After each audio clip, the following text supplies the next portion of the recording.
ಮೂಡ case ಸಿದ್ದರಾಮಯ್ಯಗೆ ದೊಡ್ಡ ತಲೆನೋವು ಆಗಿದ್ದು ಇಡಿ ಇಂಚಿಂಚು ತನಿಖೆ ನಡೆಸ್ತಾ ಇದೆ. ಸಿದ್ದರಾಮಯ್ಯ ವಿಚಾರಣೆಗೆ ಎರಡು ಹೆಜ್ಜೆ ಬಾಕಿ ಇದ್ದು ಸಿಎಂಗೆ ಟೆನ್ಷನ್ ಹೆಚ್ಚಾಗಿದೆ.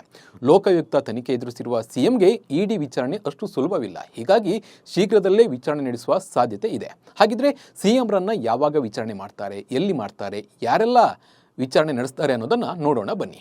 ಮೈಸೂರು ನಗರಾಭಿವೃದ್ಧಿ ಪ್ರಾಧಿಕಾರದ 14 ನಿವೇಶನಗಳ ಕಂಟಕ ಯಾವಾಗ ಯಾರ ಬುಡಕ್ಕೆ ಬರುತ್ತದೆಯೋ ಗೊತ್ತಿಲ್ಲ. ಒಂದು ಕಡೆ ಲೋಕಾಯುಕ್ತ ಪೊಲೀಸರು, ಮತ್ತೊಂದು ಕಡೆ ನ್ಯಾಯಾಂಗ ತನಿಖೆ ನಡೀತಾ ಇದ್ದು ಜಾರಿ ನಿರ್ದೇಶನಾಲಯ ಕೂಡ ಹಗರಣವನ್ನು ಬಗೆಹರಿಸ್ತಾ ಇದೆ, ಅಂದರೆ ಬಗಿತಾ ಇದೆ. ಏನೇನಾಗಿದೆ ಅಂತ ಹೇಳಿ ಅದು ಸಹ ವಿಚಾರಣೆ ನಡೆಸ್ತಾ ಇದೆ. ಇನ್ನು ಸಿಎಂ ಸಿದ್ದರಾಮಯ್ಯ ಆಪ್ತ ಸಹಾಯಕ CT Kumar alias SG Dinesh Kumar ಅವರನ್ನು ಇಡಿ ಅಧಿಕಾರಿಗಳು ತೀವ್ರ ವಿಚಾರಣೆಯನ್ನು ಒಳಪಡಿಸಿದ್ದಾರೆ. ಬೆಂಗಳೂರಿನ ಇಡಿ ಕಚೇರಿಯಲ್ಲಿ 14 ಸೈಟ್ಗಳ ಬಗ್ಗೆ ಇಡಿ ಅಧಿಕಾರಿಗಳು ಪ್ರಶ್ನೆಯನ್ನು ಕೇಳಿದ್ದಾರೆ. ಪ್ರಮುಖವಾಗಿ ಪಾರ್ವತಿ ಅವರ ಪತ್ರಕ್ಕೆ ಕುಮಾರ್ ಸಹಿ ಹಾಕಿದ್ದ ಬಗ್ಗೆ ಕೂಡ ವಿಚಾರಣೆ ನಡೆಸಲಾಗಿದೆ. ಇನ್ನು ಹಗರಣ ಸಂಬಂಧ ಸಂಸದ ಕುಮಾರ್ ನಾಯಕ್ ಕೂಡ ಇಡಿ ವಿಚಾರಣೆ ಎದುರಿಸಿದ್ದಾರೆ.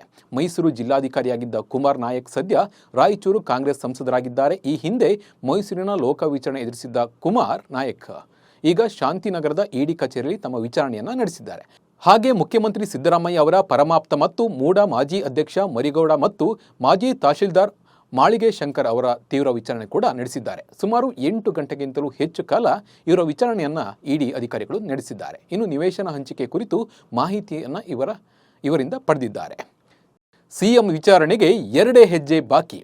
ಹೌದು, ನಾವು ಇಲ್ಲಿ ಗಮನಿಸಬೇಕಾದ ಅಂಶವೇನೆಂದರೆ ಸಿಎಂ ಅತ್ಯಾಪ್ತರು ಹಾಗೂ ಇದಕ್ಕೆ ಸಂಬಂಧಪಟ್ಟವರನ್ನ ಇಡಿ ಈಗಾಗಲೇ ವಿಚಾರಣೆಯನ್ನು ಮಾಡಿದ್ದಾರೆ. ಇನ್ನು ಉಳಿದಿರೋದು ಸಿಎಂ ಸಿದ್ದರಾಮಯ್ಯ ಮತ್ತು ಅವರ ಪತ್ನಿ ಪಾರ್ವತಿ ವಿಚಾರಣೆ ಮಾತ್ರ. ಹೀಗಾಗಿ ಮೂಡ ಹಗರಣ ಸಂಬಂಧ ಇಡಿ ತನಿಖೆ ಕೊನೆ ಹಂತಕ್ಕೆ ಬಂದಿದೆ. ಶೀಘ್ರದಲ್ಲೇ ಮುಖ್ಯಮಂತ್ರಿ ಸಿದ್ದರಾಮಯ್ಯ ಹಾಗೂ ಅವರ ಪತ್ನಿ ಪಾರ್ವತಿಗೆ ಇಡಿ ಅಧಿಕಾರಿಗಳು ನೋಟಿಸ್ ನೀಡಿ ವಿಚಾರಣೆ ನಡೆಸಲಿದ್ದಾರೆ ಎನ್ನಲಾಗ್ತಾ ಇದೆ. ಮೊದಲು ಸಿಎಂ ಪತ್ನಿ ಪಾರ್ವತಿ ಮತ್ತು ಇವರ ಸಹೋದರರಾದ ಮಲ್ಲಿಕಾರ್ಜುನ ವಿಚಾರಣೆ ನಡೆಸಲಿರುವ ಇಡಿ ನಂತರ ಸಿಎಂ ವಿಚಾರಣೆಯನ್ನ ನಡೆಸಲಿದೆ. ಹೀಗಾಗಿ ಸಿಎಂಗೆ ಮೂಡ ಕೇಸ್ನಲ್ಲಿ ಇಡಿ ಟೆನ್ಷನ್ ಹೆಚ್ಚಾಗಿದೆ.